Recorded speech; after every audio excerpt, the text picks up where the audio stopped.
This is the day the Lord has made. We will rejoice and be glad in it.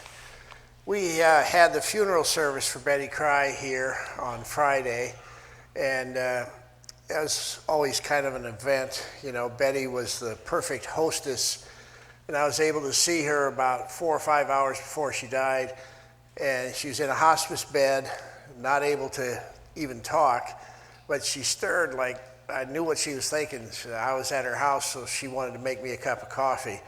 That's kind of the way she was. But the interesting thing is, as we were putting the service together, one of her kids said, every morning when she got up, she greeted them by saying, "This is the day the Lord has made. We will rejoice and be glad in it." And I thought, that is a life well lived. She was a blessing to everybody that saw her. We have several announcements actually today. Dave's coming up, and while he's coming up, reminder, Hand to Hand is packing Tuesday night at 7 p.m. If you have some time Tuesday night and can help with that, your help will be appreciated. Good morning. My name's Dave DeBoer. I'd like to welcome the congregation and also our video audience. I'm head of the generosity team and wanted to update everyone on Raise the Roof Fund. We had it last fall. It was a huge success. You know, I can't say how grateful everyone, our team was in consistory and all the money that was raised. So there's a picture of stuff before anything happened. You can see the older roof with the black on it there and some different spots where it's different colors where it was patched over the years. So we had divided the stuff up into 4 different phases because it was such a large project. So we worked on phase 1, which is all the shingle roof, and then phase 2, that was the flat roof over the parlor. That's a updated picture of the shingle roof, and that's above the parlor. Our cost for doing that, $106,000. So that's all taken care of, and no leaks over in that area anymore. Then we got to go on to phase 3. It's the flat roof that's over the kitchen and the entryway. Jerry was really great about getting some new bids, and so now the bid on that is much lower than what we had before, and it comes in at $20,400. This couple pictures above, the picture on the left is right above the office, or the entryway by the office there. Water collects there all the time. No matter when it is, just about, there's water up there. And that's one of the problems that we have with that roof, with the water collecting up there. The picture to the right, that's more over top of the nursery office area, kind of. And then we got the flat roof. That is phase 4 that we need to work on. It's over the nursery, and then it also goes over the whole narthex area back behind there. And the new bid that got on that is the $55,500. And then here's another picture of that area. You can see all the heat exchange stuff up there for the heating and air conditioning that sits up in that area. Okay, there's our gutter. That area there, you can see from the picture where some of the inside stuff is coming off there. And that's what needs to dry up good before they can repair that, get that scraped out of there or whatever, and then put the new in. Phase 1, you can see the totals that we had there that we did in fall of 2005. And then phase 3, 4, and the gutter repair, all that comes up to $86,500. Leaves us with a balance of $58,600. So some of that money will be going towards repairs for over here on the left corner. We need repairs over by Sherwin's office and the parlor. So there's a lot of different things that some of that money needs to go towards. there's a picture of some of the damage over there. And until we get into it, we don't know what's going to be behind there. So for us, the Generosity team just wants to give everyone a great big thank you for how grateful you were and that we're able to get all these different projects done. As of right now, all the different funds that we have are all in the black except for the general fund. That's running in a negative as of right now. And so if you have extra that you're thinking about giving, we'd appreciate that. And then just on another note, we're having the garage sale, so we got the trailers out in the parking lot. You can bring your stuff and start putting in the trailers. That'll be on May 1st and 2nd that we'll be having the sale. And then also Jill has cookbooks for those of you who ordered some of them, and she'll have them at the back afterwards. Thank you very much. Thank you, Dave. And if you have any questions about anything to do with finance, he's the guy. And here we have John. Good morning again. We are going to start sub sandwich sales. Okay, we're going to make 6-inch sub sandwiches. We're going to package them, ham, turkey, and chicken. And we're going to distribute them to every one of you because you all are going to get 7 of them, right? They're going to be, we're the men's group. This group is one of the original small groups at Laketon Bethel. We have been meeting for years. Terry Stewart started it. Andy Waringo was in it for a long time. And anyone that would like to join us, we meet at 8 o'clock in the morning at Brooklyn Bagel right now. And on Mondays, yes, on Mondays. Thanks, Jeff. And if you would like to join and you would like to be on the contact list, get a hold of Jeff. Jeff will put you on the list and you'll know what we're doing. Anyway, we're going to do a sub sandwich fundraiser. Their sandwiches will be 6-inch subs. They're $5 a piece. We're going to take orders until the 17th of May. After the 17th of May, on the 30th, we're going to make them. On the 31st, we're going to distribute them. It's a Sunday. We'd really like as much participation as you can give. We're doing this at the perfect time because when school's out, the kids need to eat. They can feed themselves at noon. So order plenty. We're looking forward to supplying them to you, and we really think this is going to be a great fundraiser. We're going to focus the money towards the wall to repair the wall. Thank you all.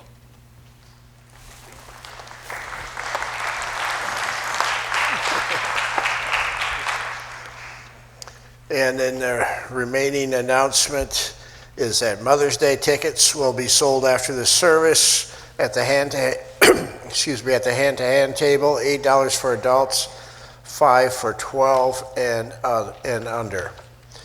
And that is it for the announcements. So today we're going to talk about disruptions, divine disruptions that God sends into our lives that change us and makes us go in different directions. Major events sometimes that do that. COVID was such a thing for many folks. We were closed here for 14 Sundays because of COVID. And I think if I would do it over again, we wouldn't do it that way, but we just didn't know what we were dealing with. I conducted 3 funerals for people that died of COVID, so it was a serious thing. But I found myself really despairing during that time. And it was during that time I was in my office, and Greg Vandermeer, who was at that time the pastor of Fellowship Reformed, or he was the pastor of Fellowship Reformed. He's at Fairhaven Ministries now in Genesee. And what Greg did is he came to see me and he said, what are we doing with all this? Because Fairhaven was closed down too. And he says, maybe it's a good thing that the Lord has put us experienced pastors in charge during a time like this. Because between the two of us, there's like 75 years of experience. So that made me feel a little bit better. He said, now we're set free to do whatever Jesus has called us to do. I thought that was kind of cool that he said that too. And then he goes, but the real reason I'm here is someone in my congregation started this program called Hand to Hand. And it's not doing much in Muskegon, and we're wondering if we could get a church involved in that. And that's how Hand to Hand got started. We were dealing with all this stuff. When we got back together, our attendance was cut in half. We thought, oh man, how are we going to survive this? But Hand to Hand came out of this, which is a really good ministry, and also the videos. We weren't making videos before that. Somebody came up to me the first week we were closed and said, why don't you start making videos? So I set my phone on the table here and shot a video.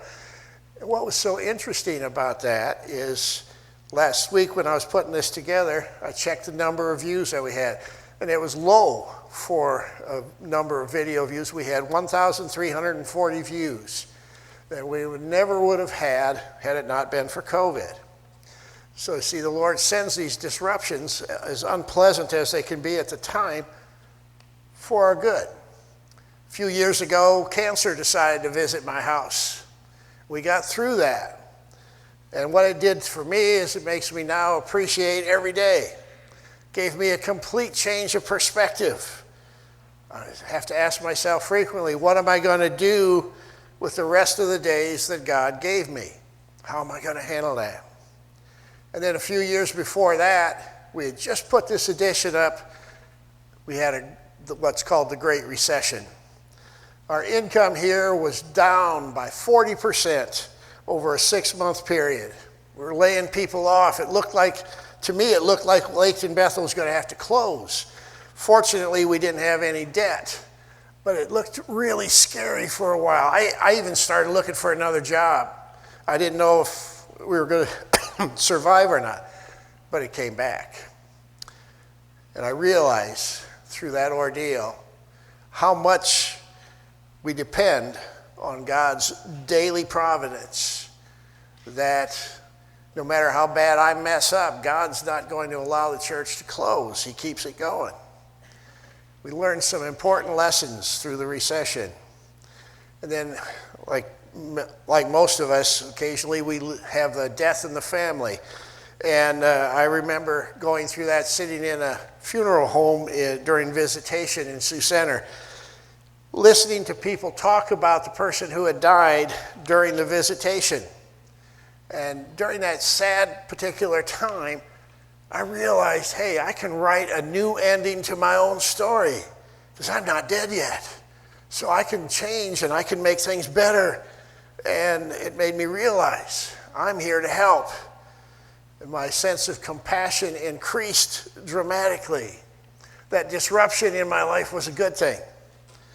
And then when I was 27 years old, just out of seminary, I got divorced. It was a horrible time.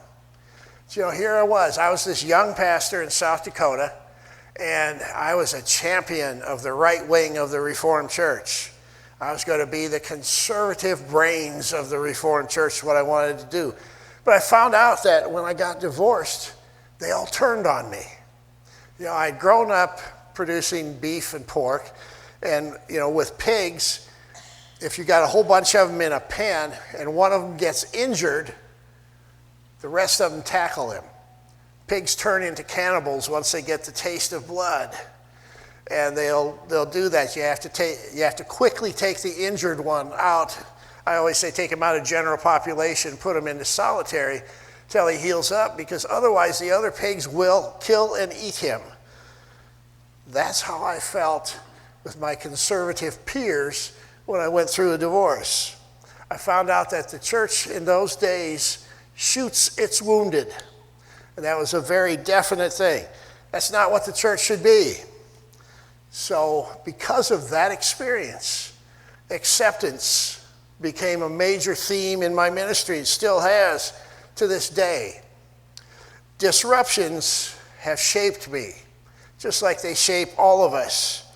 God often speaks through disruptions. And if you live long enough, you will have those kinds of disruptions. Disruptions happen, and God will speak to you through them. Whether or not you listen is up to you.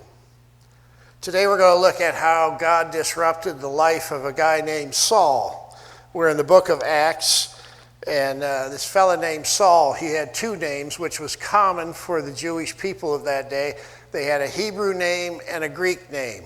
His Hebrew name was Saul, and his Greek name was Paul, and those are used interchangeably throughout the New Testament. Now, we're going to start with Acts chapter 9 today. It says, "Meanwhile, Saul was uttering threats with every breath and was eager to kill the Lord's followers. So he went to the high priest. He requested letters addressed to the synagogues in Damascus, asking for their cooperation in the arrest of any followers of the way he found there. He wanted to bring them, both men and women, back to Jerusalem in chains." See, he was kind of a nasty guy. And what he, just prior to this in Acts chapter 8, you see Saul supervising the execution of a guy named Stephen, who was very involved in this fledgling church movement. Now, why was Saul so eager to kill these followers of Jesus? What was behind all that? And again, I think his ego. His ego couldn't handle anyone who had a different point of view than what he had, especially when it came to religion. It reflected his insecurity. He was not a mature adult, but he was powerful and influential. The narrative goes on and says, "As he was approaching Damascus on this mission, a light from heaven suddenly shone down around him. He fell to the ground and heard a voice saying to him, 'Saul, Saul, why are you persecuting me?' 'Who are you, Lord?' Saul asked. And the voice replied, 'I am Jesus, the one you are persecuting. Now get up and go into the city, and you'll be told what you must do.'" He was literally knocked off his high horse. Now, it was a couple of days' trip from Jerusalem to Damascus. There's no mention of a horse in the narrative, but we just assumed that he didn't walk, and that would have been what he was doing. Now, there's some interesting symbolism here. And, the book of Acts was written by Luke, or edited by Luke, the same guy who did the Gospel of Luke. And there is a symbolism of light. You see, Saul was in the darkness here, but he had this divine disruption. He said he was going to be told what he needed to do. It was Saul's turn to report for duty to Jesus. He would be done serving his own ego. Now he was going to be serving Jesus. It goes on, "The men with Saul stood speechless, for they heard the sound of someone's voice, but saw no one. Saul picked himself up off the ground, but when he opened his eyes, he was blind. So his companions led him by the hand to Damascus. He remained there blind for 3 days and did not eat or drink." See, so this platoon that he had with him didn't see the light. They just heard the voice. And Saul stands up and he's blind. Again, the light as a symbol. The light revealed Saul's blindness. So he didn't eat or drink anything for 3 days. That was customary in those days. If you wanted to hear God's voice and determines God's will, you didn't take anything in. I don't think that would work for me. I'm about a 2-hour baby. I have to nurture myself often, and I've never tried not eating or drinking for 3 days, but I don't even think that'd be healthy. So don't try that at home, folks.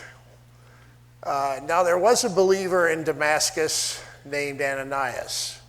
The Lord spoke to him in a vision, calling, "Ananias."